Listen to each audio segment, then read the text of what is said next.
Hello, everybody. Hi. For anybody that doesn't know me, I'm Andrea. Welcome to my live broadcast today. I work with women over 40 to get control of their hormones, to help them to empower them to look good and feel good inside and out. Today I wanted to talk to you about emotional eating. I'm getting a lot of comments and questions from ladies about emotional eating, and a lot of ladies are owning up to it and saying, "This is me. I am an emotional eater." I don't know if any of you ladies can identify with this, and I certainly can myself. I've been an emotional eater myself, and I haven't let it get out of control. It's very important. A lot of people can let things get out of control, and that can turn into quite a bit of a problem. It is different from food addiction, though. Food addiction is completely different to emotional eating, and that needs to be looked at by someone professional to help you sort that out. I mean, emotional eating is completely justified, but you need to take back control of that and stop making excuses to eating those 3 bags of chips with tomato ketchup in the week, or eating a slice of cheesecake or a piece of chocolate cake every day. We need to really look at it and see why it's happening. Why are we having this emotional eating? Life can be very stressful, and things just get out of hand. Maybe you've got some children that are playing up, and you're having a bad day. You've had a lot of stress at work. You're feeling tired. You're feeling fed up. You're feeling depressed. You're not happy with yourself. And before you know it, you've got to the fridge, or you've got to the cupboard, and you're pulling out that cheesecake, getting a spoon, and you're just eating it and eating it and eating it. You're getting a packet of biscuits and just putting loads in the mouth and just eating it and eating it. And you're just feeling numb inside. You're not connecting with yourself. You're not being present in that moment. And this is happening quite a lot, especially under stressful situations. You're not being present with yourself. You're not identifying what you're doing. Then afterwards, you can feel a bit guilty about it and think, did I just eat all that cheesecake? And you're just not quite happy with it, really. You're doing it, but you're not happy with it. And you're just feeling numb inside, and you're looking at yourself in the mirror now, and you just don't recognize yourself anymore. It's carrying on and going on and on and on each day. And because as women, we tend to be nurturers. We put ourselves last, don't we? We're that busy running around looking after everybody else, making sure that your children have got what they need for school and things like that, and looking after your husband, looking after family members, taking care of your friends, and we're spending less and less time on ourselves and nurturing ourselves. So it's no wonder that we're turning to food to satisfy our emotions when things get out of hand and think we're getting really stressful. It's just normal, and you're doing things, and it's just okay. Things need to change. You're aware of it. You're aware of things that need to be changed, and you're saying to yourself, okay, this is serious now. I need to stop doing this. I'm doing things. I'm not being present in the moment. So you can make a decision to stop, and take back control and say enough is enough. Okay. It's keeping you from setting your goals, and you're cheating yourself into making that choice.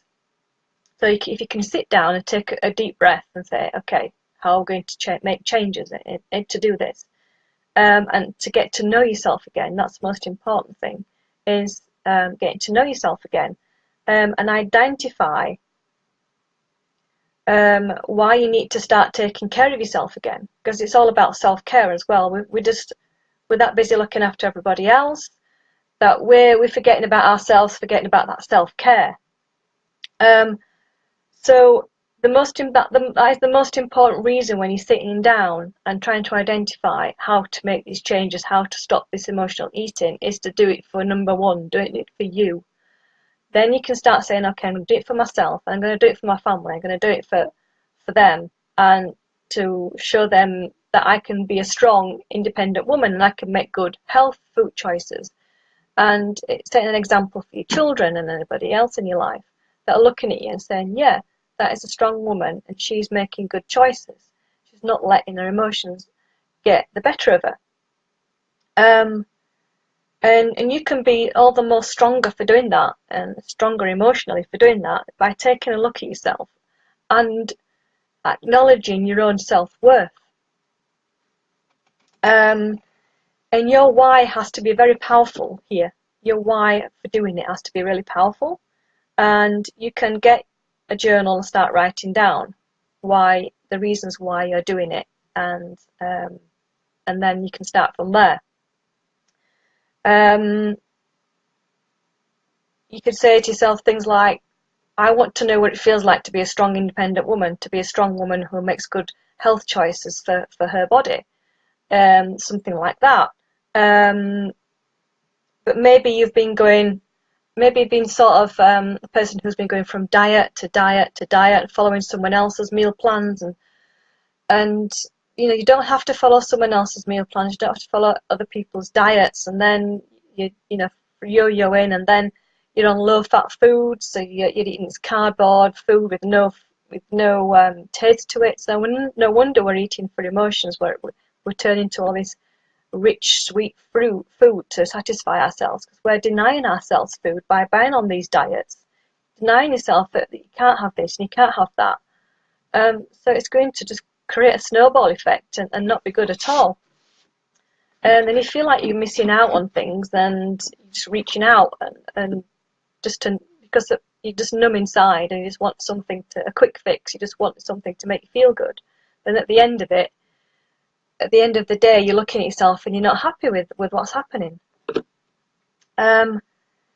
Also, you might find yourself going to parties and you feel like you have to eat other people's food, or maybe there's someone at work who's had a birthday and they're bringing cakes into work and you feel obligated that you have to eat it. You don't have to eat other people's food if you don't want that.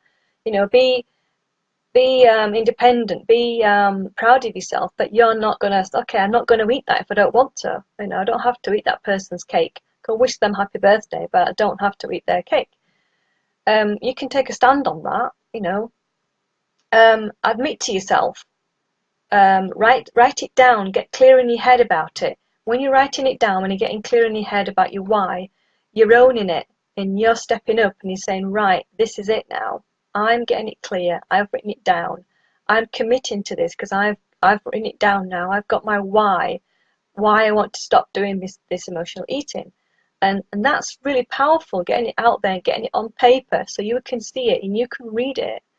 You're really owning that. And you want to look at yourself and say, look, I'm a remarkable woman. I deserve this. I'm worth it. I'm worth it to be healthy and happy. That's the big why, that right there. Or write it on a sticky label.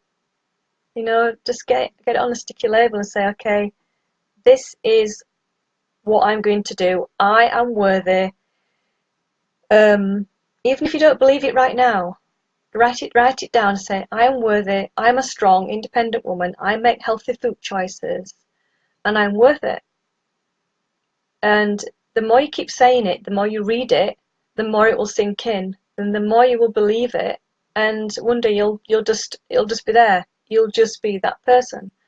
And you need to think about what you want for your future self, how you want others to see you as a strong, independent woman, and look forward to that future of growing older, and being an anti-aging woman, taking back control of your emotions, of the emotional eating. So yeah, this is so powerful. You are a remarkable woman, and you deserve it. You are worth it. And when you realize that, when it suddenly sinks in, then you will have much more power around food, much more power to stop that emotional eating. It's just amazing, because I have that now. I can feel that in myself, that I'm a strong, independent woman, and I make good health choices for myself because I love myself and I'm worth it, and I'm worthy. And when you believe that, when you see that, you will make changes too. So I hope that's helped in some way if anybody is struggling with some emotional eating. And if you want to reach out to me, if you want to have a chat with me, then please do. I'm here for you. I'll put a link below to my website where you can book a 20-minute chat with me. We can just sit and have a chat. No obligation. It's free. 20 minutes to have a chat with you. And if you want to take it further, if you want me to help you out further with your diet or anything like that, regarding women over 40 and getting control of their hormones, if you have any questions you want to ask me, then please feel free on this call. So I want to wish you a good day, and I'm going to see you again in another video. So take care of yourself, and I'll see you soon. Bye.